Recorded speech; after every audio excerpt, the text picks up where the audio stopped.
एकेरी नावाने बोलवलं नाही तर ते पतंगराव वाटायचेच नाहीत, कारण त्यांच्या त्या वागण्यामधलं जे प्रेम होतं आणि माझ्याकरता तर त्यांचं प्रचंड प्रेम माझ्यावर होतं. माझ्या वडिलांशी त्यांचा संबंध जवळचा आलेला होता. त्यामुळे मी ज्यावेळेस सभागृहात आलो त्यावेळेस त्यांनी मला सांगितलं की कधीही काही असलं तर माझ्याकडे तू जरूर ये, तुला काही मदत लागली तर ये. आणि मी देखील अनेक वेळा हक्काने त्यांच्याकडे जायचो आणि त्या संबंधात ते जे संबंध होते त्यांनी नेहमीच ते जपले. मला आठवतं की मी दिल्लीत बरीच वर्ष काढली. महाराष्ट्रातल्या लोकांनी दिल्लीचे दरवाजे एवढे मोकळे नसतात, पण पतंगराव आले की दिवसात मंत्र्याला भेटायचे, पंतप्रधानाला भेटायचे, व्हाईस प्रेसिडेंटला भेटायचे, प्रेसिडेंटला भेटायचे आणि संध्याकाळी निघून जायचे. असा हा महाराष्ट्रातला एकच नेता होता कि ज्याच्याकरता सगळ्यांची दारं मोकळी असायची.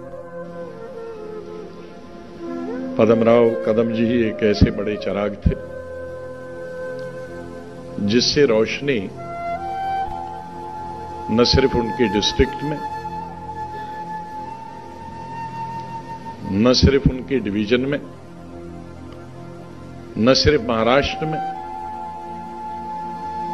पूरे भारत में और भारत की सीमाओं को पार करके भी कुठल्या अडीअडचणीला प्रसंगाला एक वडिलांप्रमाणे धावून येऊन मार्गदर्शन करणारे पतंगराव आज जगात राहिले नाही याचं दुःख आहे. कोकणात कुठली घटना घडली तर स्वतःहून यायचं आणि त्या कामात मदत करायची ही त्यांची ख्याती होती.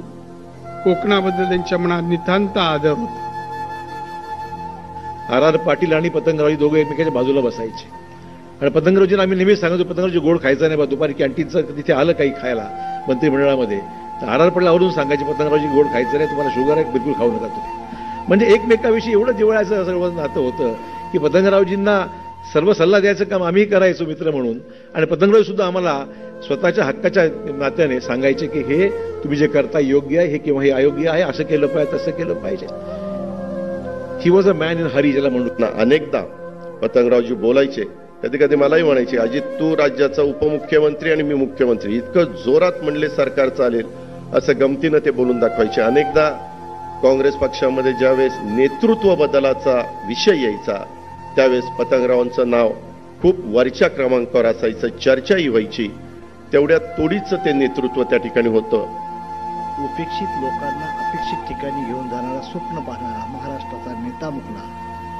त्या पतंगराव कदम साहेबांच्या बद्दल एवढंच सांगेन की मी ज्यावेळेस मिनिस्टर झालो त्यावेळेस पहिल्या झुटला बोलवून मला मायेची वडिलाप्रमाणे थाप देणारी आणि खऱ्या अर्थानं कसं प्रशासन चालवलं पाहिजे ते ज्ञान देणारे आज ते पितृतुल्य नेतृत्व गेलं.